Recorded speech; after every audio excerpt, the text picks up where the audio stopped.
Coming up next, Vici Gaming versus LGD Forever Young.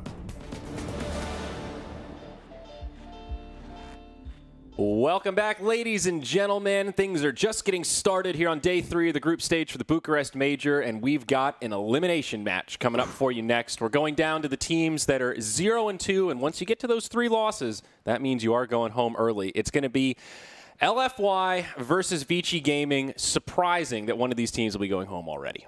I like it. I like this format. Been enjoying it. Games are fun. Yeah. And we are graced with the presence of elimination matches for ourselves. We get both of them. Oh, yeah. Very pleased about that. And, you know, best of ones are super exciting for viewers, right? The great thing about this tournament is there's no simultaneous games, so you can just sit back, watch the stream, and you catch all the action. So the Swiss format is great in that regard. However, if you are LFY, you might be thinking right now, how much do we really like the Swiss format? First, LFY had to play up against Liquid, maybe one of the toughest opponents for your first round matchup. They lost after a well-fought battle. Round 2, they get matched up against Virtus Pro, maybe the other hardest opponent that you could possibly get in this Swiss stage. The only way this could be worse is if this was secret. That's pretty much it, right? Yeah, okay. Other than that, Vici is like the next one on that list. But hey, Vici lost to Pain. They lost to VGJ Thunder. I mean, come on. You can do it. Well, so that's the thing. Yesterday, we were theory crafting. You know, you get to this point, usually the thought process is, well, we're playing against the weaker teams in the group stage. There's 16 of them, so we should be able to take a win here and not go 0-3. But Vici, even though they've had a tough run, they're no easy opponent, Trent. No, they have been doing quite well throughout the whole DPC. Not quite winning tournaments. Close. Even at Captain's Draft, close. Close. Couldn't quite get there, though. But maybe they're just done. Maybe this is the closest they're going to get to old Bucharest because, as you said, they're done. They could just be out of here if they lose this best of one, a single game. Yeah, the Vici versus VGJ Thunder match was a little bit closer, but yesterday Pain just blew them out of the water. And I wonder if that's a fluke or if they're going to have a little more to show here. They lost both games by the 26-minute mark. That's fairly early for Dota right now. Question is, are they going to do the same thing here for LFY? And when we talk about those players, we got a matchup for you. Yeah, let's talk about the future matchup here. What do we got? It's our position 4. Position 4. So old Lanham, now just tagged as Lanham, but he is one of the older players in the scene, actually. And Afu. Beautiful matchup right here. I mean, Afu, the Earth Spirit God. Lanham, the Elder Titan God. The God. This is the Red Eye Mistake, the Elder Spirit. The Elder Spirit, This is him balled into one featured matchup. But, yeah. So this is one of those matchups where you look at these two 4s, and these are both really incredible players. Afu, obviously, a bit younger, newer on the space. Lanham has been around. If you've been following Dota for a decade, you've probably been watching Lanham. But two players very much known for making the big plays and setting up for their teams. Yeah, heavy contrast between the two because, as he said, Lanham, the old guard. He's been there forever. Whereas Afu is this idea of trying to revitalize a lot of the Chinese scene where they're looking for players from Malaysia, other parts of C who have Chinese language. You know, maybe they're Chinese nationals or they just know Chinese, and that fit Afu, right? They brought him on in. Said, okay, we got to win some dotes here. Let's get this guy into China. Take him out of Warriors Gaming. Yeah, I mean, I've definitely had my eye on the LFY team because they picked up Ohio, and that was a sort of a controversial change, I guess, a sudden departure for Ohio, and he found a new home relatively quickly. Yep. One of the best offlaners in Southeast Asia, I think. Obviously, Ice is up there as well, but I always have an eye out for Ohio. The thing about Ohio, though, is old Ohio is a lot like Inflame. Old Ohio was. Ohio used to be crazy on the Bat Rider. He used to feed a little bit of that Sam H. Dota kind of style, where he either stomped his lane or, you know, he just kind of, he fed a few times, but he always bounced back, right? That was the Ohio strat. Now Ohio's playing like Omni. He's playing a batter. When I hear Ohio, I think Nature's Prophet. That's the hero that comes to mind. I mean, he does have a set in the game for Nature's Prophet, so that is one thing. Well, I mean, that's what he was like, but he's not like that right now. Right, well, he used to play that side. Remember, he would be one of the only players to grab teleport, level 1, get those deep wards down early on, all sorts of kind of shenanigans that he would utilize with the Prophet. We've seen him actually play Omni Knight, I think, both matches so far in this group stage, and both times it felt a little flat. And he was able to find farm. He did fine in the lane, but after that, where does that farm go? Yeah, I mean, we've come back to this point. He's playing very greedy, but he's not playing those initiators, and that's putting this huge burden on Afu, and he can't do it all, you know? Yeah. He's great on the Earth Spirit and everything, but Earth Spirit kind of likes having that follow-up. You don't want to be the big initiator, or you want some huge initiation after. Like maybe he can set up a couple for a big Chrono or a big Ravage or something.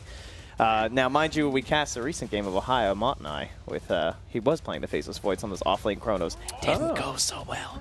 So don't expect any Faceless Void bans. Well, a lot of those key heroes we talked about already banned out as we hop into the draft. LFY, they banned the Elder Titan, and now the Naga Siren. Vici Gaming, looks like they've done some homework on that Omni Knight. He'll be first banned, and shortly after the Earth Spirit, and of course, the Gyrocopter. Nothing too surprising so far. Yeah, we got ourselves the Razor remaining, and then we have this discussion of the BKB China meta, early BKBs. Maybe looking out for that Bane in the first phase as well, if it remains here. Yeah, Bane and Death Prophet, kind of the big two when you're talking about regional picks. Seems like Chinese teams really, really love those heroes.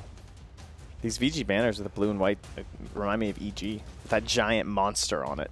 Ah, yeah. It's like they snagged it from them. It does actually kind of look that. Even the Vici and EG logo have that similar kind of 3D feel to it. But first pick Sand King. So one of the other supports, not necessarily the Bane, but still very versatile. Could also be that position 3. Feels like we've seen Sand King almost exclusively as a 4. Yeah. But still that versatility. Yeah, it's still there, but it's just like if you can get that Blink Dagger early on, and you know, if you can play like King RD, you're gonna have yourself a pretty good time, even the 4 or the 3. The Keeper of the Light we've talked about a couple times for VG Gaming, but it has been a very important thing. It just keeps getting banned out in the first phase. No one's giving it to him, and that was that key hero that actually got them one game up against VP at Katowice. So rough. Once again, won't get it, so we'll see if LFY want to opt for that Ohio hero again. Will it be an early Abaddon? Are they worried it'll get banned out? It'll be a first pick AA. Okay, another popular support we've seen, and then alongside the Death Prophet. Okay. We've definitely seen Ancient Apparition be pretty effective in dealing with DP, so picking them in tandem does definitely make some sense. Yeah, and then this opens up those options once more where they had the AA plus the CK in lane. They could move into some of those other heroes. They like this hero in combination with one of those stunners in lane, be it CK, be it Wraith King, or may possibly even Sven, even though he's looking like a pretty dead hero at the moment. You're really pushing the Sven. We spent some time this morning even talking about Sven, and I just don't get it. I don't like Sven, personally. I like pretty much for the last like 2 months, every Sven game, when you look at this hero, he wasn't performing well because he has to be executed so well, right? You got to get those big jumps. You're an initiator. You're all this burst damage, and you also absorb a ton of farm. So if the person playing Sven doesn't execute like perfectly, you pretty much just lose. Yeah. But I mean, there were some games earlier today, especially that VP game. I thought that was like the best looking Sven game ever. And Ramsey just played Jug, fought a Battle Fury, and game was easy anyway. So who needs Sven, right? Exactly. I mean, Battle Fury is so prolific now and a viable option on so many carries. Having that built-in cleave just feels almost like a wasted skill in some ways. Like for so long, that's been part of Sven's power. Hey, it is an NP though. I mean, if there was ever a time, you know, there's some chances. We'll see if there was ever a time. Well, the Prophet ends up on the other side of the coin, though. I was talking about the Ohio Nature's Prophet, and it'll actually be Vici that grab it for presumably the offlane. Yeah.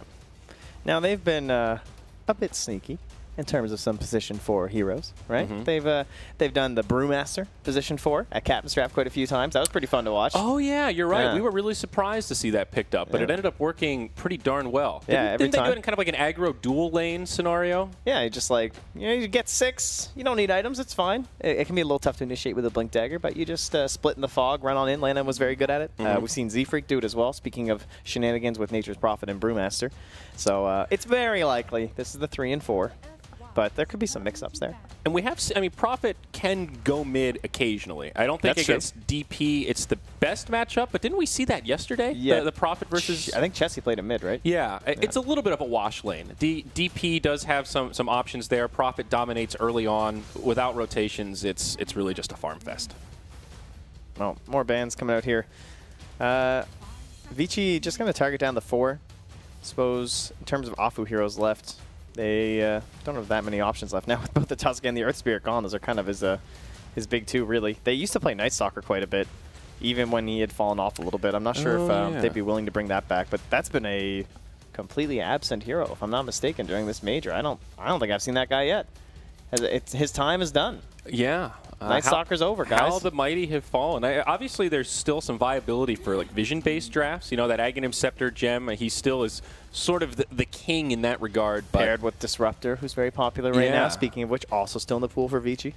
But you're right, kind of forgotten about. So Shadow Fiend Quap banned out by LFY. Queen of Pain, another one that I feel like we've talked a lot as a potential pick in some of these drafts, but really haven't seen her grab all that much, as Tusk Underlord are the next 2 banned by Vici. There are some possibilities of IO strats as well, I suppose, but Neither team really breaking out all too often. VG very occasionally.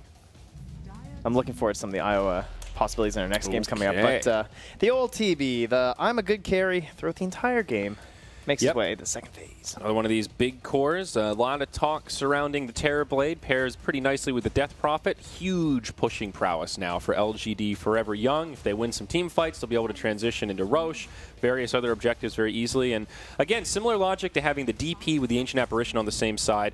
AA is generally pretty good against Terrorblade, so having them together does give you a little bit of additional security around just that trying pick. to pump up magic damage with the Vortex, even with Chilling Touch too. Pretty handy.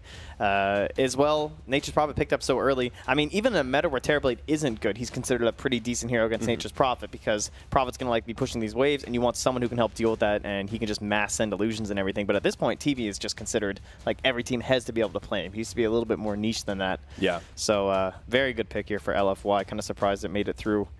Maybe instead of focusing down like the Tusk or something. But Ohio's hero also still remain to be seen here. They could be worried about the possible Bat Rider as well, so that might affect the Vici pick here. What else is still viable for the off lane? I think they just pick Disruptor for now. I would think. Vici? Yeah. Ooh, a change of pace. So Warlock. Haha. Okay, so this guy used to be the counter to Terrorblade, right? Everyone would use the Fatal Bonds, just trying to break up all the illusions and everything. Plus, from long range, you just dump the ult on top of him, try and keep chain stunning him, maybe through a BKB. Interesting choice. It sure is. And I'm trying to pull up these patch notes real quick just to see. I think Warlock was tweaked a little bit, but I'm spacing on exactly how he was changed. I think, it was the talent. He got that 60% talent. He's the one that we were talking about. So he was straight buffed across the board. Level 10 talent, now 150 cast range instead of 125. Level 15, 60% XP instead of 40%. What's the opposite on 15 there? I believe it's Shadow Ward. You're right. It's AoE. Yeah. I'm going to double check. No, it's not AoE. It just pumps up the heal, doesn't it? So I need to, it's double check. It's a bonus to the heal. Yeah. So at a 60% XP is pretty good, but level 15 makes it a little more dicey. It'll be interesting to see what he grabs. And level 20, the Shadow Word AoE was buffed up from 250 to 300, so that is a level 20 talent. You were correct. Interesting, though. We haven't seen too much Warlock. He is a pretty versatile support. Gives you some sustainability in lane. Gives you some great team fight with the Rock and the Fatal Bonds. A bit odd here, though. I think one of the best things about him is that you can play him with a Legion commander or someone who can play super aggressive. Prophet, I guess you can kind of do that in a dual offlane, but he doesn't really need the help. So it almost feels like kind of a waste with the Warlock. Unless they can super bully. So we'll see what they do. I'm happy to see Nyx being picked up quite a bit more. I think he was definitely looked over over the past couple tournaments. He's just been so many games where I was like, man, Nyx would be really good here. But we were much more on the Clockwork hype train back then. Well, and again, with the Ancient Apparition, I think it gives Nyx that extra little bit of kill potential. Yep. You know, he scouts somebody out. If you can connect with the Ice Blast, often Nyx will be able to do enough damage to find a kill on a support or whoever else is relatively squishy, where without that extra damage, it might not be possible. So it does open up some possibilities. It feels like they're really building this team around the Ancient Apparition a little bit. You know, I like that. Yeah, and that's going to leave either Ohio's hero for last or Afu's. Could go either way with the possibility of the core Nyx. More than likely, it should be Ohio's hero, we'd assume. And I would guess they'll ban the Abba. Abba would fit very nicely in with the DP, the Terrorblade, and also, once again, having the A on their side. It's all coming together for LFY. Yeah. I'm sure that's going to get banned, though. Yeah, we've seen the Abaddon be pretty darn effective. That was sort of in that EG Liquid game yesterday. A lot of folks were crediting the Abaddon pick for why they were able to hang on as long as they did. But here it is, Trent. So we talked about Arc Warden on that opening panel. He was one of the heroes changed the most in this patch, actually, moving his 20 talent, which was a 10% cooldown reduction, now to a level 10 talent at 8%. Then at level 20, the old cooldown was replaced with just a straight up, I think it's 1.5 second cooldown off of Spark Wraith. Right. So pretty significant buffs for Arc Warden players out there. Of course, that 8% cooldown reduction at level 10 works on your Midas and all of those early cooldowns, so it allows you to accelerate much more quickly than in the past. But thoughts about the pick here? Starting to get a better feel for this hero. It's only taken me like a year, but I feel like he operates a lot like Tinker in that boots of travel kind of mid-game focus where you just want to come in for kills. He can offer a lot of global kill potential. So in combination with the Nature's Prophet as well as a lurking Sand in trees, they have a really nice way to enable the Sand in the mid-game with a Blink Dagger. He could just blow up this TV over and over. And then, of course, when you think about how TP sieges, he's just going to be down on the low ground, lobbing in those bombs, and you're just going to be putting up the magnetic field over and over. Yeah, I haven't seen really much from Arc Warden since the changes in this patch, but he has a really weird power curve where he's incredible in those early stages in the laning phase where he puts a huge amount of pressure on. We will see Void be the final pick for Vici, so some more big team fight control to go with that Warlock and Sand King. But there's this window of the game where Arc Warden feels kind of weak and just needs to farm in that mid-game. He just wants that Midas, that Maelstrom, and once he comes online, he's just this late-game beast that feels almost unstoppable with the Tempest double. So this is a nice Void pick, though. Like, they have so much combo now, and I don't know if you can go for the Abba. Like, Avenge almost feels kind of cool in like a dual lane scenario, but that is a Kunkka for Afu, and it will be Ohio on the Nyx Assassin then. Classic Afu hero. And a nice way, I was kind of thinking like maybe they could do that kind of off-lane Venge style that some teams have run before where you duel it with someone like a Nyx Assassin and you have to swap out for the Chrono. It's very good with Terrorblade. But this other option with Afu is he's going to be the counter-initiator now. He's going to have to be relying on that boat. He can use the Torrent inside of the Chronosphere as well. And he also offers some catch-up potential for this Arc Warden just to try and keep him locked down in these fights. So, how do you feel about the 3 Nyx, though? I really feel like he has not been played as an off-laner all that much. I think if we look at who his allies are, though, we've seen Death Prophets be super active. Now, speaking of super, one of these problems is I love the way no one has been playing that Death Prophet, right? I think a lot of people, not just him, but Death Prophet's been more active in fights early on than I think we've ever seen her in the past couple tournaments. Like, people aren't necessarily just rotating with Exorcism, going for a tower and everything. They're much more freely moving across the map, getting big silences off, throwing out those Crypt Swarms and running people down. That works with a Terrorblade. You know, he wants to be the guy who's getting some farm on the other side of the map. The question is, can Super do that? The hero has been doing it on other people, or is Super going to play a Super Death Prophet, where he is much more structure and objective focused? I feel like they need that active hero who runs around and does shit, not a Lina that buys an Aghanims and Laguna Blades one person. Right? It's just... No, I would agree. And I think the way we saw Ohio play the Omni Knight might fit the Nyx a little bit better. Because if he gets that early farm, Nyx can do so much more with it. Yeah, you know, like the Aghanim Scepter, the Force Staff, the Blink Dagger, it opens up a lot of possibilities. Where Omni, it's not quite the same. He needs to just be enabled. Like, he's going to be running around with Ice Blast as well as Kunkka. Even those 3 can get kills. So maybe in that sense it's okay if Super isn't super active. But I do actually like the full LFY draft altogether. Really? Because I was kind of thinking the same about the Vici draft. It's hard to judge Arc Warden, I find. I don't know. They have a lot of split push with Nature's Prophet and Arc Warden. So he can also lob a lot of damage inside of the Chronosphere too. So early attempt at a first blood here. Yeah, I'm also curious to see how the lanes will settle down. But Smoke moving in pretty deep. They may bump into Lana. He's going to get caught by the Torrent from Afu, and the follow-up will be there. He does have the Burrow Strike to make it back to the tower. And no first blood will be drawn, but very aggressive start from LFY.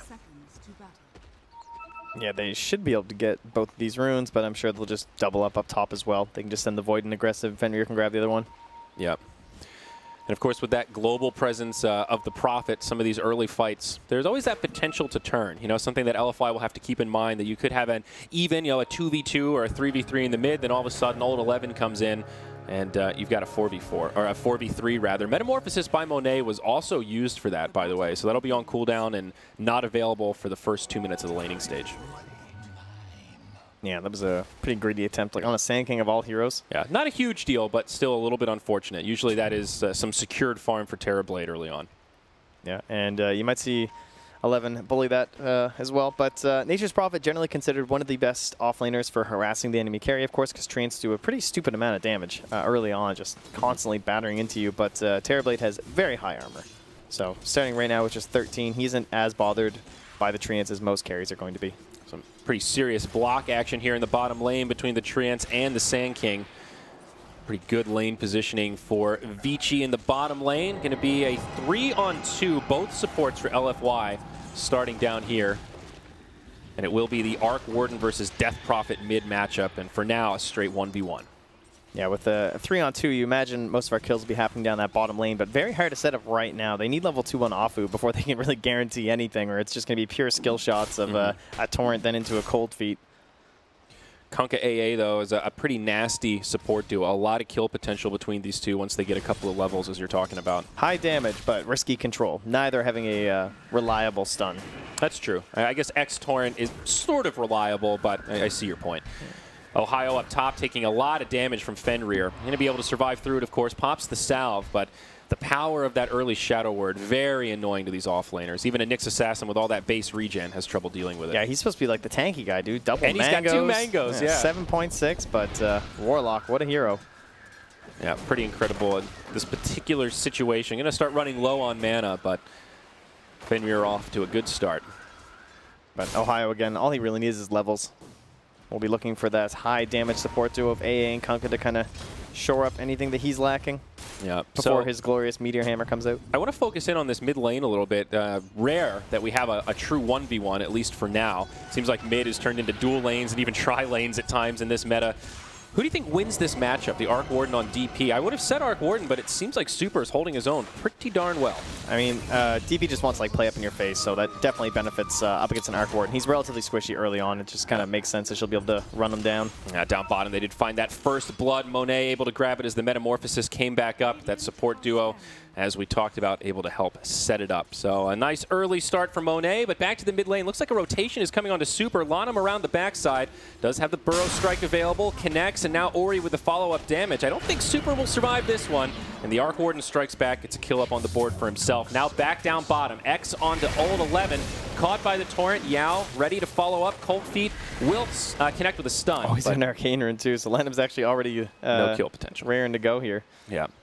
Yeah, just good harassment. I mean, without meta, pretty hard to actually find that kill on 11, but look what happens to Super now. He starts playing aggressive because of how he can posture in this lane as the DP, just abusing that early Soul Siphon.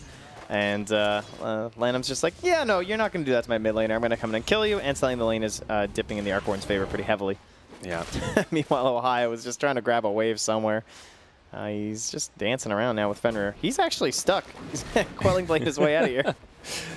Convenient Quelling Blade there. Yeah, but he didn't grab the wave, so like, what's happening, dude? This is pretty brutal for the Nyx Assassin. You know, this is one of the reasons why I think we've seen him gravitate more towards the 4 rather than the 3, because his lane presence in the early levels just isn't great. You know, Ohio's doing what he can to get experience, but it's tough. Yeah, and he can't really rotate very easily into other lanes right now. They could think about doing like a swap in terms of like he goes bottom or something, but you're too concerned because you have a TB, right? So it's not really much for all Ohio. Just going to collect some bounty runes with no experience. And the other problem is can't really jungle. You know, not really a hero that can kill stuff on his own. So no backup plan. Down bottom again, 11. This time able to dodge the Torrent, so he'll be just fine. He'll get the wave this time. It looks like Fenrir wants to go buy his boots. So this is what Ohio needs to do. It's like his only play. Yeah, you're right. This time he will be able to pull it off. Courier bringing in another set of tangos for him. Mid lane, Sand King gearing up for a gank again onto Super. This time is coming too. Positioning maybe a little bit tough. He knows he can't do anything because the wave's getting pulled, so he just wants to come mid. Yeah, Super with good positioning under the tower, though. He's got the ward that saw the Fenrir TP in too, so he knows that something's happening. Yep, no kill. So great for Ohio. He's pulled that creep wave back behind between his tier 1 and his tier 2. So he will at least be able to get a couple of last hits. And now in the bottom, again, 11 sidesteps the Torrent. Now a stun onto Afu. They're going to try to turn the other way, but Metamorphosis used by Monet. They're going to lay into the Sand King, and they go 1 for 1. Sand King falling first, and that will give LFY a small advantage in this trade. Yeah, now they want to play a bit more aggressive with this Warlock here. Fenrir just come down, try and bully this TV. Yeah, we've bullied an Nyx Assassin. How much is that really going to impact our game, though? Now there's a 2-level advantage for the Faceless Void. Paparazzi should be able to handle himself. Yeah. I need to actually try and throw some of this sweet Shadow Word damage onto the Terrorblade instead. You know, speaking of the Void, we haven't really talked about Paparazzi, but his farm is pretty incredible right now. Man. 34 and 25, and you know, the Terrorblade not quite keeping up mid lane. Yeah, Super. That's it. We talked about old 11 being able to just join fights like that, and that's the threat you got to deal with. Oh, and they even get the little Observer Ward. He had to try and keep himself safe. Up top, Paparazzi just laying into Ohio. He's used his Spike Carapace and in his Pale already, so Paparazzi going to continue to find the auto attacks. Back-to-back bashes. He didn't believe in the bash, dude. Oh, Paparazzi, why? He does have 3 points in the time lock, so... You got to trust in the bash, man. He could have had a kill. Yeah. He's going to have such an early 6, though. There it is already. 6 minutes in. Ian, this was with a support in his lane for quite a bit of it. It's just because of those 25 denies. Yeah, the denies add up, but also the Warlock was in and out of the lane. You know, there was a lot of time where he was just chasing around the Nyx Assassin and giving that Void just complete free farm in the lane and all that solo XP. Yeah, he farmed the hard camp too with the wave as well. This is really a brilliant start for Vici Gaming here, up to a 2K lead already at only 6 minutes with Void at the top of the charts, and even Arc Warden has a pretty significant net worth advantage over the Death Prophet.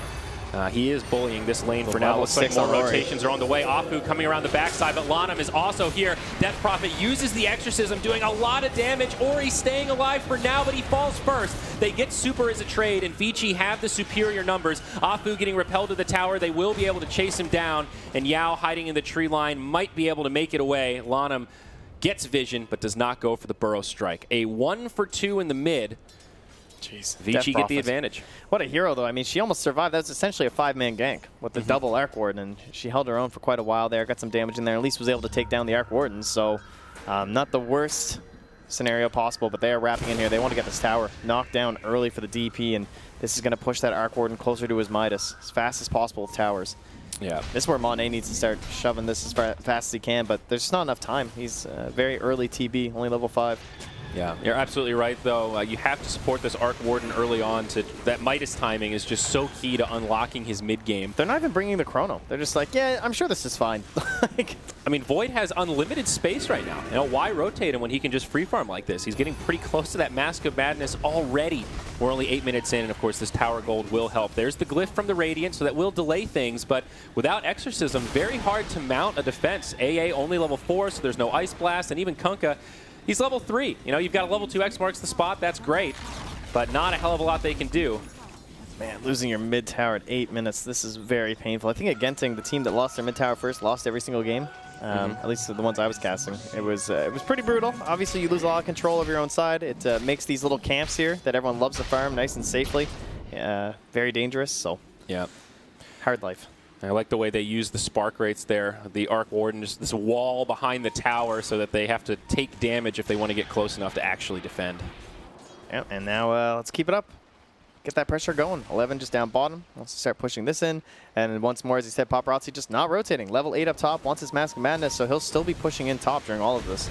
Down bottom, 11 does get initiated on with the Torrent, but a lot of reinforcements on the way. 11 will not survive through it. The Sprout not enough to keep him alive, but now Terrorblade, the target of choice. He does have a Sunder and some stick charges. There's the Sunder onto Lanham, but will they have the damage to bring him down with a Chronosphere? They absolutely can. They don't even need it. No. A couple of right clicks from the Void, and Ori will secure that kill. So they go 1 for 2, losing the Prophet, but getting Afu and Monet in exchange.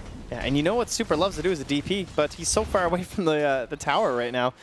Just gets that wave, and now there's no one coming through these to push out, so it just delays this idea of trading with a Death Prophet. And since Paparazzi didn't have to burn the Chrono, there's a little bit of threat from that if he's ever not visible down bot. Yeah. Ohio finally getting some space in the top lane, but 11 right there to delay the push and try to intercept, continuing to make this Nyx Assassin's life difficult. But Afu on the other side of the tree line, they are looking for an opening onto 11. They know where he is. That bottom tier 1 does fall in the meantime. Monet going to come up as they got him. 11. Torrent into X. Nice stun from Ohio, and 11 has nowhere to go. It's a 3-on-1. The Sprout is a noble effort as he gets off the Wrath of Nature, but Monet will finish him off. And that should be 6 now for Ohio. It is indeed. So he wants to get stuff done. Yao is close. He can get the Tome, and he'll have Ice Blast. And it looks like Kunkka might be the one to steal it, though. We'll see what they do. Down bottom, rotations from LFY. Fender is a pretty juicy target right now. Yeah, Ohio is vendetted up. And playing the mobile ward at the moment, but it looks like Vici are just going to back up.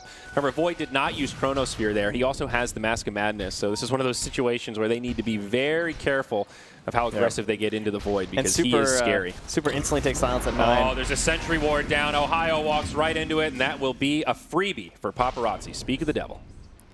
Well, that was even from earlier before Ohio was even 6. That was just to help them push that tower to make sure there weren't wards in behind or something. That was just a casual Sentry Ward, just very unlucky for the Nyx. That will happen occasionally. Yeah, I mean, playing around it as well. They were definitely thinking that they knew he was 6, and they even pinged the trees when he was TPing down. I think they were saying that he was coming through, so they kind of knew he was looking to scout it out, especially the way Death Prophet was starting to edge her way past the creep wave.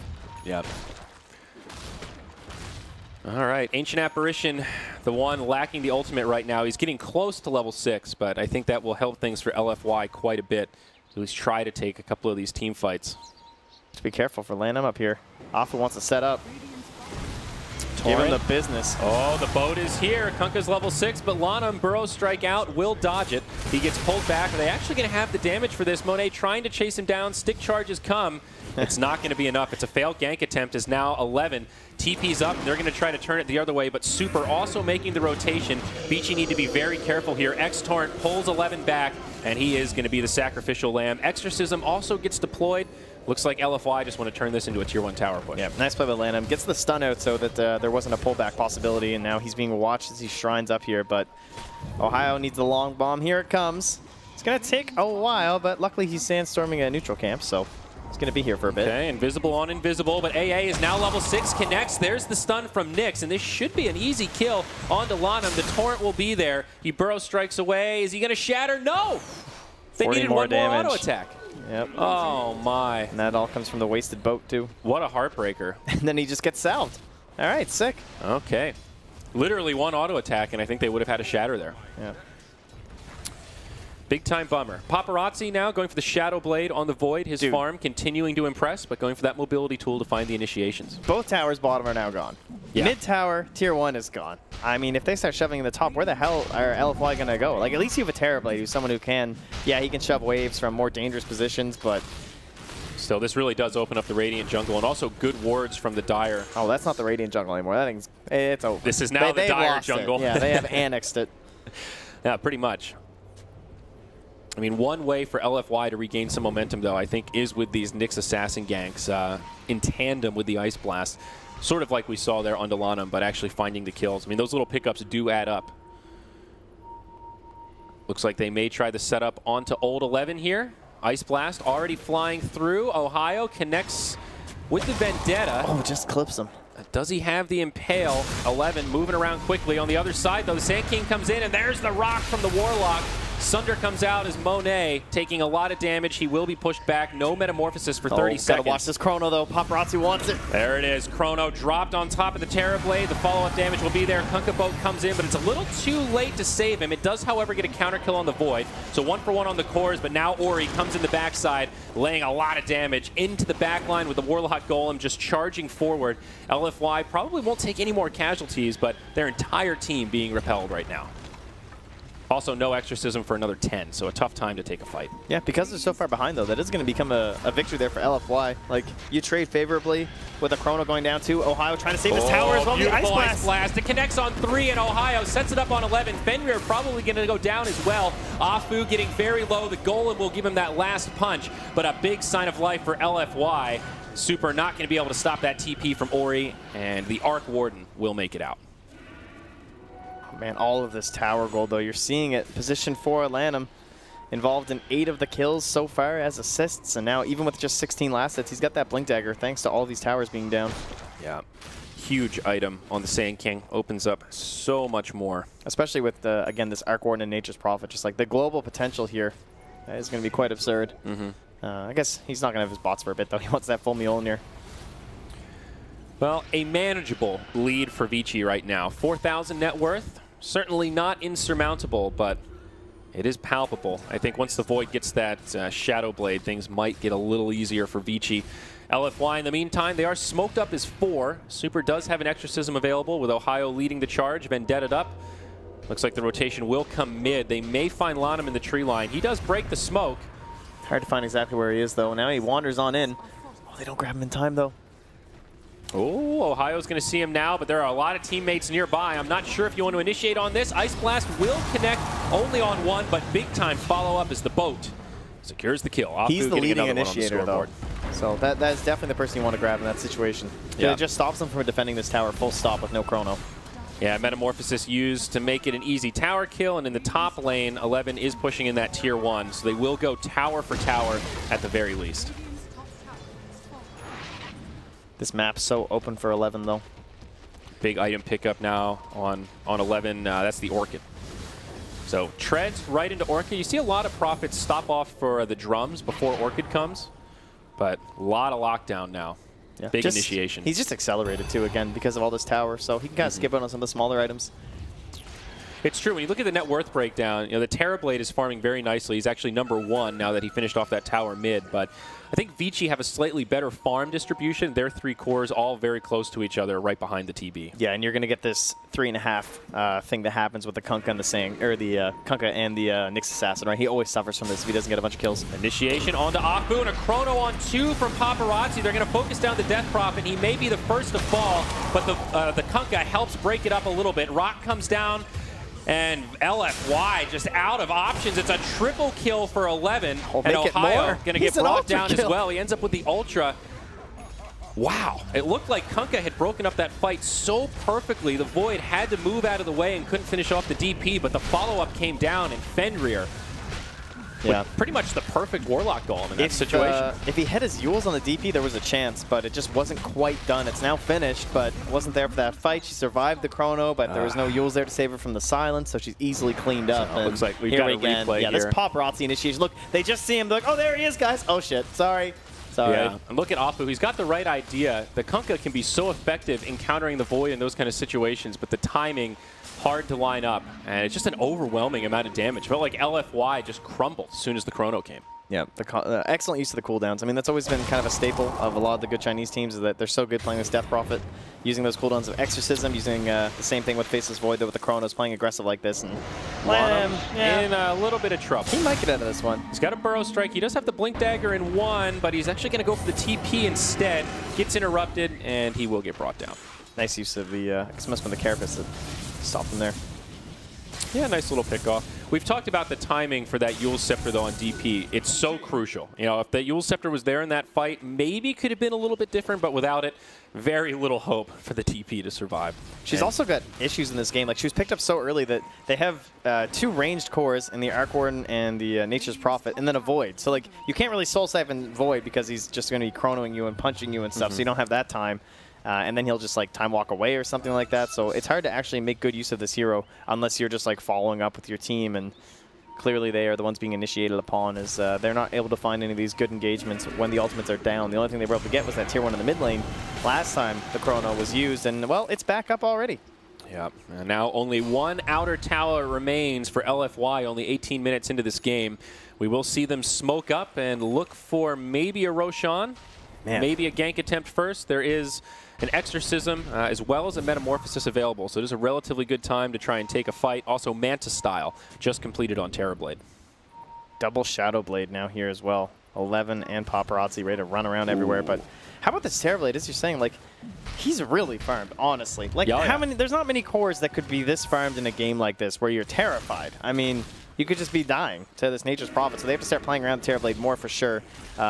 Because he has this Orchid and now the Shadow Blade as well. But he's got that Manta. Many cores wouldn't have that at this point, so they'd be more scared. And you can just send illusions to the truly dangerous areas. But I guess what scares me is just the amount of lockdown on Vici. You know, that Chrono, Warlock Golem, Burrow Strike. They know he's in here. They see this fresh Sentry. Yeah, until the BKB comes, I think this Terrorblade, despite being so farmed, is still vulnerable. But could see an initiation up top. The Tempest double going in first as Lanham follows up onto Monet. They bring him down to about half HP as the Warlock Golem connects on 2. The follow-up Chrono to boot. Ohio will be the target of choice. He gets Scepter the from AA in the Super back.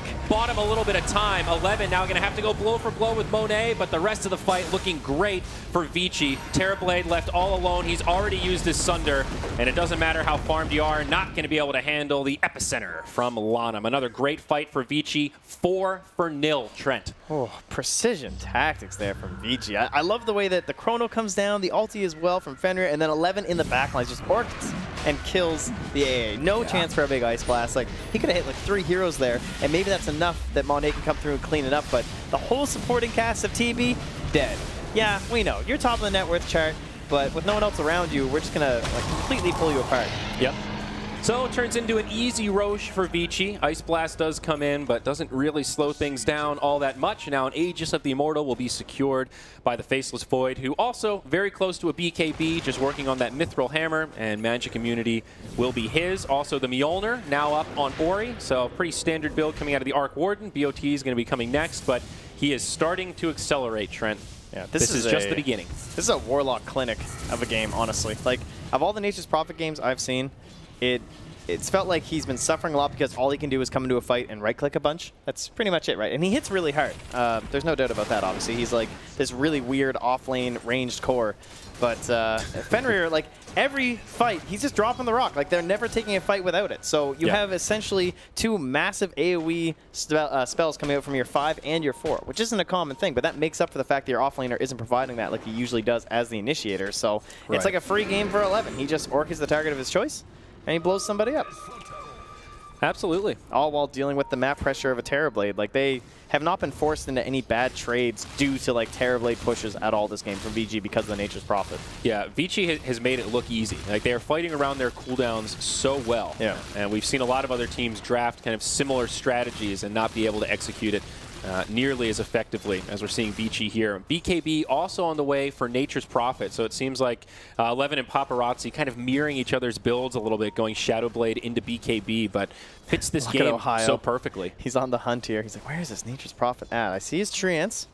It's got to be around here somewhere. Yeah, there's a Yule's Scepter on Ohio now, so a little additional survivability, also an interrupt set up to make sure that Ice Blast will connect. Looks like 11's a bit too sneaky, though. Won't be found out here.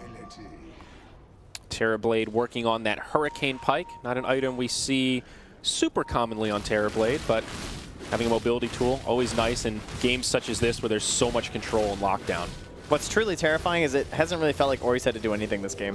I mean, he's obviously keeping up with the split push and everything and aiding in that, but he's mostly just farmed. Showed up to a few fights, maybe dropped a couple of spark rates, but it's been a pretty economic game. Yeah, for him. Most of the fight is over by the time he throws in those last couple right clicks. It's like, yeah, I know, but you know, the Fatal Bonds are probably going to take care of him anyway. And he's playing it Z-Freak style. When he has the blink, it is just, oh, this Arc Warden hero is disgusting. And he's darn close. He actually skipped the BOTs for now, and he's just going to go right into the blink. Yeah, this has become the most standard build. You just get like this Midas into the Mjolnir right for the blink. It's kind of weird. It feels kind of counterintuitive, but you don't necessarily need the bots that early unless you're like being pressured or something. It depends on the style, right? There is definitely some merit to going early BOTs and just putting that split pressure around the map, but that's just not Vici's strategy this game. They don't need to wrap. They're winning just with 5v5 team fights right now. So Blink Dagger definitely suits that style much more than Boots of Travel. Void in the front line here. Still some time left on the Aegis, but it seems Vici do want to make use of it. It's like, you guys want to fight? I didn't think so. I mean, LFY going to do everything they can to dodge this fight, I think. Tier 2 just gets sacrificed, no defense mounted. They'll just continue to farm around the map and turtle up on the high ground. Pretty good high ground defense for LFY this game, though. Not something we've really mentioned, but Nyx, Kunkka, and AA all pretty good at defending these Tier 3s. Yep. But not when there's a Chrono. Or, sorry, not when there's, well, definitely not when there's Chrono, but not when there's the clone coming out from the Arc Warden. You don't want to pop any of those big ultimates on the clone. You don't want to pop any of these big ultimates on the Aegis. So, although I admire the fact that they're like pulling back here and playing slow from VG, it is really tempting to try and go high ground with this Aegis here. But I guess they're just going to say, listen, we have an Arc Warden. We have an Nature's Prophet. There's no reason to rush this. We should create a split push scenario. We should try and split them up, get a pick before we go high ground, force that buyback, keep playing that very painful, torturous game up against LFY. Yeah, when you're controlling the map like this, and over time, their farm is just accelerating. Some of that is from the objectives, and now that all the outer towers are down and Roche is dead, we'll see if they're able to maintain this level of farm. But Arc Warden, man, he just absorbs creeps, it feels like. He is going to queue up a Nullifier next. Still a little ways to go, but an interesting choice on the Arc Warden. Interesting choice. Look at Lan M. He's thinking about going for an Eon disc here. Yeah, he's actually got enough here. In 600 gold, he'll have the recipe, and he can just disassemble his boots. Kind of peculiar, though. Not a common item on the Sand King. We'll see Ohio drop a Sentry Ward. They're going to punish this Sand King now for farming so aggressively. I think I know why he might want an Eon disc. Yeah, well, now we see it. He is going to be able to dodge the Ice Blast. If he survives this, it will be quite the miracle, but he does get clipped by the Yule's Scepter, and they will be able to lock him down. So I'm not sure the Eon disc... Right, he would have been fine. Yeah, because then you were going to negate all the damage from that big combo, because they always have to layer the Kunkka as well as the Nyx Assassin. So... makes sense. Yeah, okay. I mean, Force Staff would be the other item, but... the more conventional item, I'd say. Or Yule's. But we'll see how it works out. I don't want to prejudge it. Or a Meteor Hammer, right? We got to get some more rack going. That's what we need. And also a Nullifier coming out on Nature's Prophet. So a lot of item mirroring, kind of as we talked about, but double Nullifiers queued up for Vici.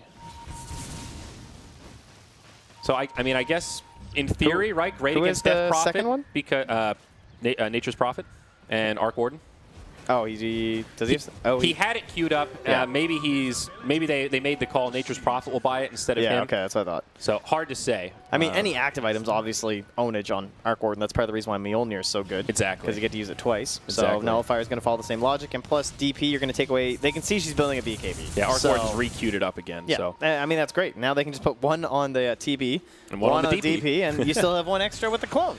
Yeah, incredible. Like Yule's Scepter is the reset Super relies on, so you take that out of the cards, and it just makes the Orchid that much stronger against the Terrorblade if he can't Manta out of it. Man, look at Ohio. He's just like, hey guys, I found the Arc Warden. Can we do anything? Well, it's going to go the gem. other way. They scout out Ohio. Gem is on the Sand King, and there is absolutely no way the Nyx Assassin survives that one. And now that he knows they have a gem, he'll probably be playing just a little bit more conservatively. I think that was the reveal since it was picked up. Or he sends the clone down on the Treants too. Hello! Force the BKB. BKB from Super. And, of course, he will survive, but a 10-second BKB charge for basically nothing. Did he think that was real? Is very disappointing. I'm not sure, Trent. That was very peculiar. Yeah. Maybe, I think he might have thought it was like a real one. I mean, honestly, if it doesn't BKB, they could have just brought in the real one too, and then maybe Prophet TP's up and you die. So I mean, it's scary. That's probably it's like why he did it. Better safe than sorry, but still, that really hurts. That's, at the very least, a moral victory there for Vici. Eon Disc also queued up for Death Prophet. We've seen that a number of times. Pretty effective, but still a ways off. Gold lead, very slowly continuing for Vici. To about 15K net worth now at 27 minutes. There has been one constant this game, and that is that VG is winning. Yes. Really has not been a moment where it felt like LFY was in control of this game. And you know, we talked about that farm disparity where TB's at the top, but then all three cores of Vici are right there with him. And then you see that big drop-off. The Death Prophet, maybe the big one, who is just falling further and further behind in terms of farm. BKB does come out on Terrorblade, but as we've seen, Death Prophet, not one of the heroes that plays particularly well from behind. Yeah, and I mean, for Paparazzi, it's just like, you've got an Arc Warden and a Nature's Prophet on your team. It's pretty hard to get farm. Yeah, like, it's not that shocking he's behind. He went for the more aggressive style. He's like, all right, I can make space for you guys. I'll have the Shadow Blade. If they step out of line, I'm going to bash them on up for you guys. But overall, he's just handing the gold over. Yeah, double damage rune on Void right now. Looks like he'll just use it for farming, but always scary to see this in the mid game. So they're smoking out mid here, though. This is that kind of opportunity. I mean, you can't sit in your base. You're going to lose. You have to try and make some sort of a play. And we've seen TB teams come back. Because the hero does stay farmed like this, there's a chance you can just destroy everything. They're postured around Roche. But there's a scan from the Dire, and they see them. I mean, only 9 levels until that Sunder gets down to a 5-second cooldown. Ward's going to be taken out, though. Just 9 levels. Only 9 levels to go, but practically there. See if we can hang in there. Roche is also respawned, by the way. Supports? I know I have all the gold. I'm also going to need your domes. Having flashbacks to those old Alchemist days. But here we go. Lana walks up to the high ground, finds the stun onto Ohio. Chronosphere available for Paparazzi. He does pop the BKB maybe a little bit early as he did sidestep the Torrent anyway, but better safe than sorry, thinking that LFY may jump in for a counter initiation. Ends up just being a quick pick, and perhaps we'll see Vici just walk into the Roche pit now, and that is exactly what they'll do. All according to plan. Now, Roche 2, so Aegis Cheese. Don't think this one will be contested. We may see an Ice Blast fly in. That'll be cute, but really no way LFY can stop this.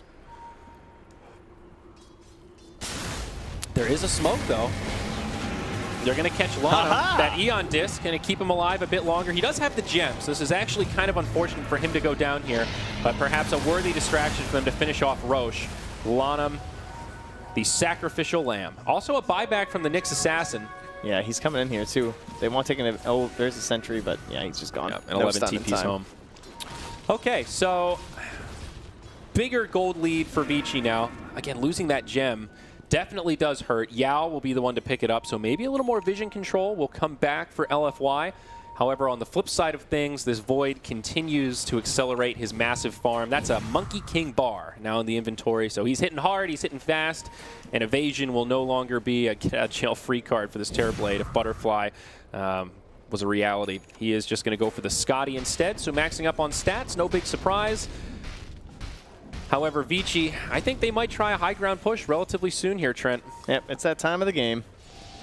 that we have been waiting for. They don't necessarily need that big pickoff. Now they have the Aegis and the cheese.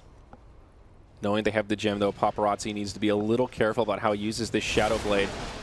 Same goes for Ohio, though. Vici, expect them to be prepared with sentries in a push situation like this.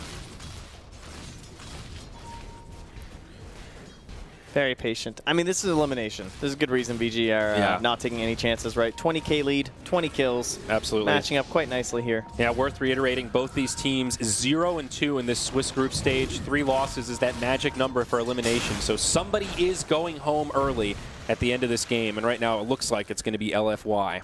But let's not count our blessings too early. Also, that nullifier has been completed on Arc Warden, so something else to keep an eye out for in this next team fight. Yeah, if they target that TB, there is no saving support here. They don't really have a good way to do anything about that. I mean, we talked about the Kunkka. Maybe that can be it, but Ori just sending the clone like that. I mean, look at how much damage it does to the Kunkka. With the nullifier on top of it, it almost finds a kill just with the Tempest double. Opens up some space happening for the rest of Vici to just chip at the tower, and the glyph comes already. Very patient here with the Chronosphere. Paparazzi hiding behind this little tree down at the bottom, not giving them any kind of vision. Sentry wards being pinged out. He does get caught by an X-Torrent, but they don't want to jump out of the base to take the fight. Good patience from LFY not to move out to the low ground. You can see this is pretty difficult for Vici to break, but at the same time, they can just continue this slow siege. And since the glyph is down, very hard for LFY to stop this little chip damage on their tower. You can just keep sending in this Tempest double, and there's not really much you can do. Chrono comes in, connects on 2. The Death Prophet in a lot of trouble. She may be the first to fall, and she will. Now the Rock to follow up. Monet in the front lines, but where's the damage? Everyone on Vici pretty healthy. The Time Walk will help Void just a little bit, but they do bring down Fenrir. It's a 1 for 2, and in the back line, 11 doing a lot. Now the Epicenter comes. Huge damage onto the Terrorblade. Monet does still find the Sunder. However, Lanham's still alive. He gets off the dust, and he does help secure the kill on TB. BKB super, he's bought back. He wants to clean this up. Ori now in a lot of trouble. He's getting so low, and he will be brought down, but DP gets destroyed to boot. Buybacks on both sides now as the Arc Warden wants to get back into this fight. Afu. Yeah, good timing here. They're controlling up Paparazzi. He might be able to bring him down. He does still have the Aegis as well. So even if they bring down Paparazzi, he's coming back. Now the Mute flies, and this Kunkka is going to be done for. They killed Ori once, but I don't know if they'll be able to kill him again. The Nullifiers are doing so much work as TB gets repelled back to the well. It's a little sloppy from Vici, but they are doing it. The boat gonna fly in. It is still standing. Ori actually caught by the Ice Blast and the boat. That'll bring him down. It's a dieback for the Arc Warden. And now Paparazzi trying desperately to make it away. The Tier 3 has fallen, and now the Kunkka's back. They're gonna have an X-Torrent combo momentarily here. Void, he's eating the cheese. He pops the BKB, and he'll just TP out. Looks like he'll be able to make it. Yeah, damage, but not quite enough there. All right, so costly in the end, right? They actually, they do gain some gold here. It's not much. We're still up 21k. Not a huge issue. It's 3 buybacks is the bigger thing, but hey, they lost the buyback on the Arc Warden. That's something. Yeah, I mean, I like the idea from Ori. When you see that LFY is committed so much in a fight like that, you think to yourself, if I buy back and we wipe them again, we can kind of just win this game right now. So I think heart in the right place, and also a hero like Arc Warden, he's got a lot of farm, right? He'll be able to recover from this dieback maybe a bit better than the DP or the Kunkka, for example. Ohio has this gem here. Stocking up old 11 here. 11 does have a BKB and a Sight Device, but I don't know if they're going to matter. The Ice Blast does connect. BKB gets used, and okay, it is going to matter. They're going to turn hard onto Ohio. His Yule Scepter will buy him a little bit of time as Afu comes in and lays some right clicks into Old 11. The X-Boat combo will not connect. And Old 11 will just find that kill on Ohio. Not going to be able to make it away as Monet joins the party, hits him with a reflection. Okay. But I think if you're the Nature's Prophet, you're sort of okay with that, at least trading 1 for 1 before you go down. Well, I mean, at least you got the trade, but it's not great. Good pickoff. I'm happy from LFY. I just traded my Nyx Assassin for Nature's Prophet. That's going to be a lot of lane pressure relieved right now. That's a fair point. When you look at the gold exchange, it is a pretty big gain for LFY, so it makes a small dent into that lead that was growing and is now kind of stymied. I have a feeling we'll be waiting for next Roche before Vici try this again. Of course, it'll be Roche 3, so that means Refresher Shard. And with heroes like Warlock and Void, that Refresher Shard is actually ridiculously valuable. Yeah, same thing for the Radiant, though. You know, maybe they're the ones who get it, so. That's a good point. Both sides with big use for that Refresher Shard. TB, Death Prophet, very high on that list.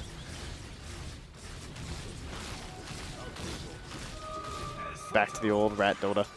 Yeah. All across the map, no one really fighting each other. All the cooldowns are up and available, but LFY, they still need that one big fight. Yeah, I'll tell you what, though, Trent. That last fight, if there's one hero that was crippled throughout, it's Super.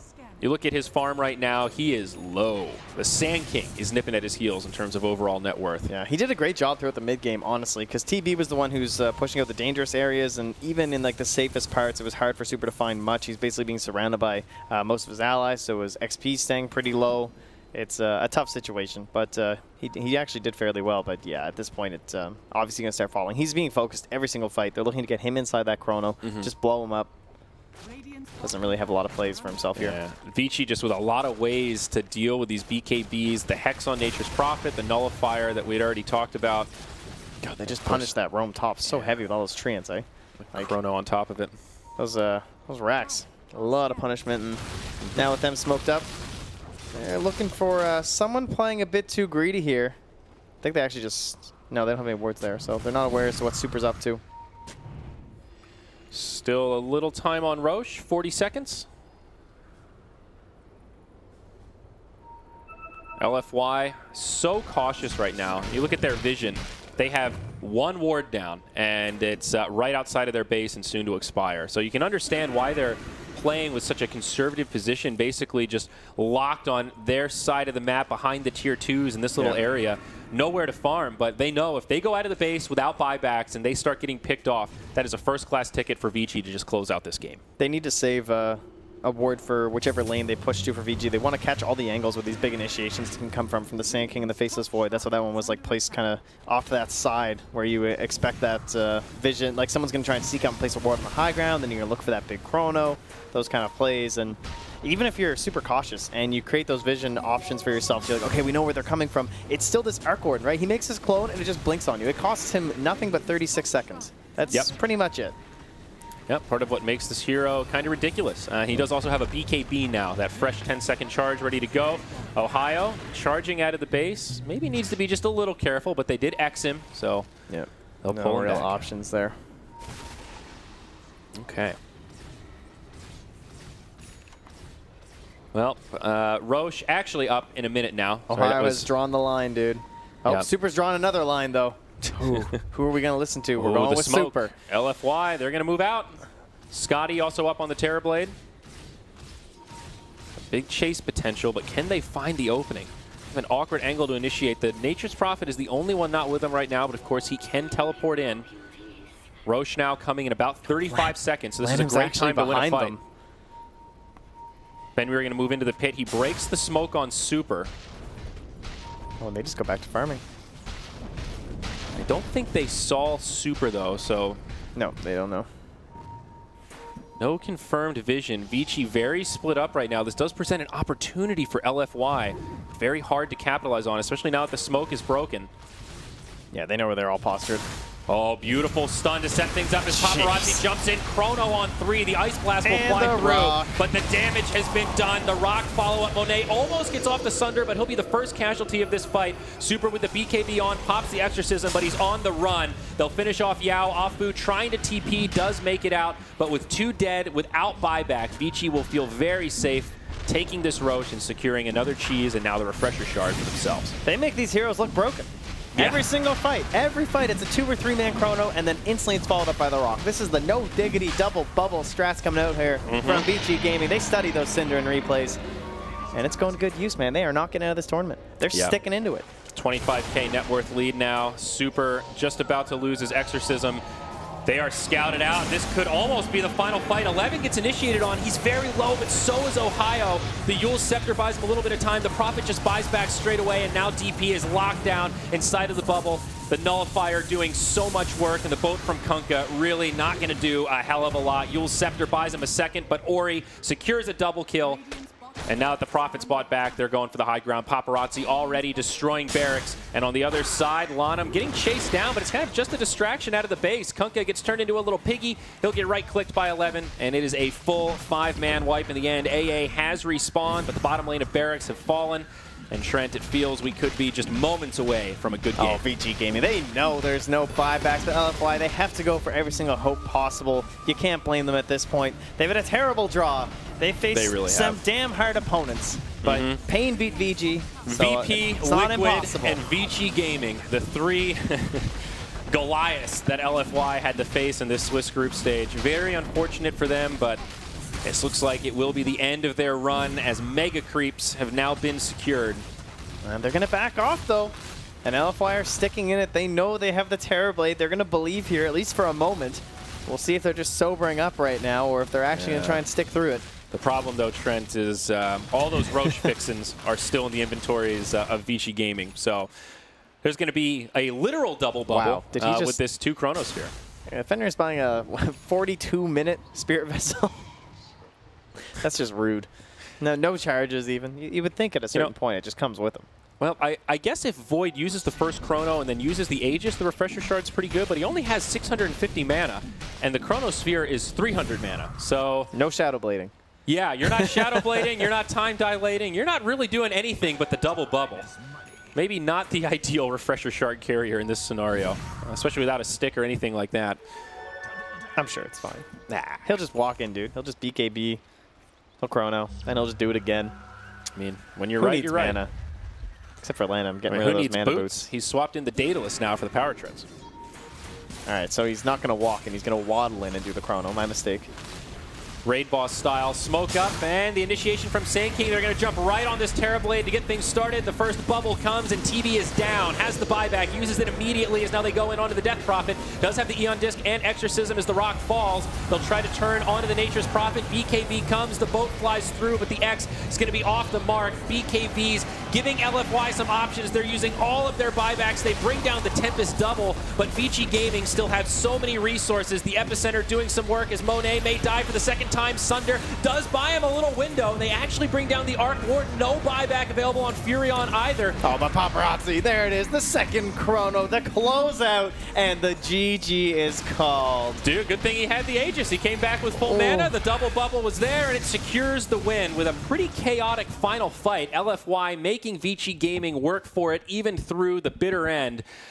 But congratulations to Vici. They continue their lifetime in the tournament, and unfortunately for LFY, they will be the first squad eliminated from the Bucharest Major. Yeah, but Vici Gaming definitely starting to look more like their former selves. This is the kind of stuff we were expecting. This is why they were put up in their in that conversation of Secret, VP, and Liquid. And then Vici, you're supposed to be right there. Yep. What was going on in those other 2 games? I tell you, this game looked nothing like their first 2. Absolutely. I mean, completely on point. Beautiful execution. We talked about hard to execute with these heroes, right? It's easier said than done to say, hey, we're just going to Chrono 3 heroes. We're going to throw the rock on top of that, and we're going to blow up the Terrorblade before he sunders. That's a great plan, but maybe easier said than done. They did it consistently in that game. Team fight after team fight after team fight. Yeah. Did an excellent job, too, of just, like, keeping Fenrir safe. Like, I guess they didn't have the best options, right? You had to look for, like, Ohio in the back lines or something like that. But we got some replays here. One of the early Chronos. We're continuing to praise Paparazzi, but basically felt like a flawless Void game in a lot of ways. You see the rock follows up. This was the ultra kill for the Nature's Prophet as it continued. Overall, Trent, thoughts about the Arc Warden? I know you were a little cynical during the drafting phase, but it seemed like Ori played a damn good Arc Warden. No, I like Arc Warden. Hey, I remember you saying I favorite this LFY draft because I don't know how to evaluate the Arc Warden right now. No, I said I'm better at the Arc Warden. He's like Tinker. Thank you very much. I like their draft and the idea of how they were enabling an offlane Nyx Assassin was what I said. Do not change my words. But guess what? They didn't enable the Nyx Assassin. It didn't work out at all. Poor Ohio, dude. He was really late at the level 6. And then the problem was that little trifecta relied on 3 heroes getting level 6 that 2 of them aren't your cores. So it's hard to get that done at a good pace. And although Arc Warden is a hero that you almost tend to think of being like punished a little bit early on, you just like roam into his lane because he's pretty squishy, that option wasn't really there. I mean, looking at these replays, it's just the same fight over and over. Chrono, and then as soon as the Chrono expires, that rock comes, and LFY just don't quite have the resources to deal with it. They do repel this push a little. This was that kind of sloppy high ground attempt where Vici dove pretty deep I think 11 does end up dying back here, which was sort of unfortunate, but I'm sorry, it was Ori that died back here. Yeah. But still, they whittled it down. The damage was done. They did a really good job stopping Super from snowballing this game also. I think Super played a fine Death Prophet. Like you said, he was very active in the early game as well as the mid game, but he just wasn't able to sustain his momentum. I mean, he had no map. They lost to those towers so fast. This game was, like, although it took a long time to finish, it was choked out so early that the hope for LFY was lost extremely early on into our game. I mean, like, 15 minutes in, you're just like, man, where are they going to find anything? How are they going to initiate into anything? They needed some sort of pick-off plays, but they weren't quite able to find them. Yeah. One of the final fights here. Paparazzi again with the first chrono. He does have the refresher shard in this situation, but time and time, there's that rock immediately. Yeah, he didn't whiff a single chrono this game either. Nope. I don't think they biffed a single rock either.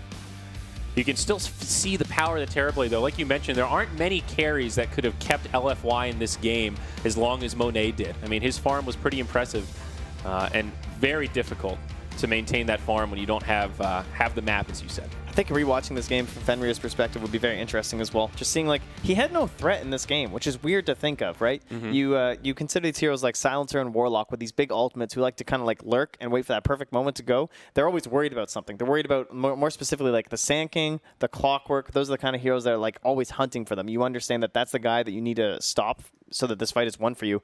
That was probably Ohio's job this game, because Kunkka's not going to be able to do that in time unless he can like perfectly time the torrent while the chrono's still going to stop the follow-up. I mean, that's pretty unrealistic. So yeah, that burden, like there had to be a Yules onto this Warlock, or there had to be a Nyx Assassin lurking for him. So Fenrir kind of got a free game. He played it very well, but there was definitely no counterplay and no decision from VG to say, hey, look, we got to get this guy. Yeah. So scoreboard, let's take a look at the final results. Paparazzi 11, 1, and 10 on the Void, only taking 1 death. Lanham 0, 6, and 23, but huge presence in this game. A lot of setups on the Sand King.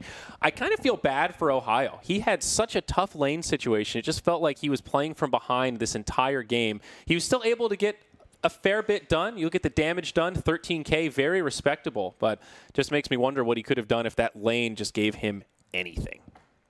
Yeah, it was tough. It was a pretty late Nyx, too. I guess they thought that if they were able to snowball well with the TB and the DP and just get a little bit of pressure going their way instead, he would have been the guy to limit any sort of split push from the Nature's Prophet and the Arc Warden. So I think the pick was more in that mindset of, like, we're going to do well with the TB and the DP early. We're going to ball up. We're going to get these objectives. We're going to be the ones who are pushing them further back, and I want to stop that split push using the Nyx Assassin. That's what this hero was great for.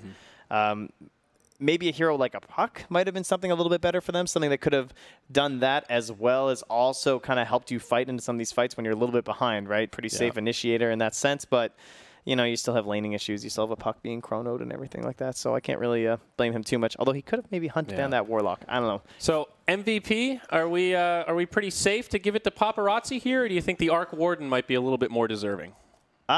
Personally, I'd probably go for the Faceless Void as well as the Warlock in tandem. Can I have like the double highlight where they just like both show up? But it's most valuable player, Singleton. Oh, so it's not Ori players. Because it's one. How can we give it to Ori if he's 2 heroes? Riddle me that production, because apparently it's Arc Warden who we're going to give it to. No one else picks the Arc Warden, so that's fair. That makes sense. That's true. And do you think this might lead to more Arc Wardens? After seeing this great performance, and it is going to be Ori, so there you go. Yeah, he's still a niche hero for sure, right? But yeah, I'd like to see more teams practice him. He seems pretty strong in the right lineup, right? Maybe some teams have him hidden in their sleeve there. Best of ones are a great time to break it on out, though. I mean, we talked about it a lot, but I do think that change with the cooldown reduction helps level out his power curve a bit, where he's strong in the lane, and now his mid-game doesn't feel quite as vulnerable as it used to. I mean, there wasn't really a point in this game where it semed like Ori was pressured. As we mentioned, it almost felt like a 4v5 for a little while his farm was coming online. He honestly could have been probably any hero. It kind of felt like this game, you know, as long as you go to the laning phase, okay. You understand the synergy, though, because there is definitely that global presence where he's like going to be botsing in that like mid to late game, and then the Nature's Prophets there, and people just blow up. So that's pretty cool. But he was not the key hero in terms of like securing that game, and the earliest stage, he was kind of that big like the closeout, you know. I like the item stamp build on it. You know, it was a fairly standard build, but we talked about why Nullifier is so good on Arc Warden, and we saw it. Front row seat, it was pretty effective. 2 perfect heroes, too. I mean, Terrorblade and Death Prophet. So absolutely. So, all right, folks, we are going to jump into a break, but don't go anywhere because there's a lot more Dota 2 coming your way here on day 3 of the Bucharest Major. We'll be right back. This week on Dr. Moo, Zach and Kyle are having some major issues, and things aren't very sweet for the Swede brothers. This team can implode any moment without Dr. Moo's help. Who's right here? Who's right here? I'll be honest, I blanked. Can you say it again?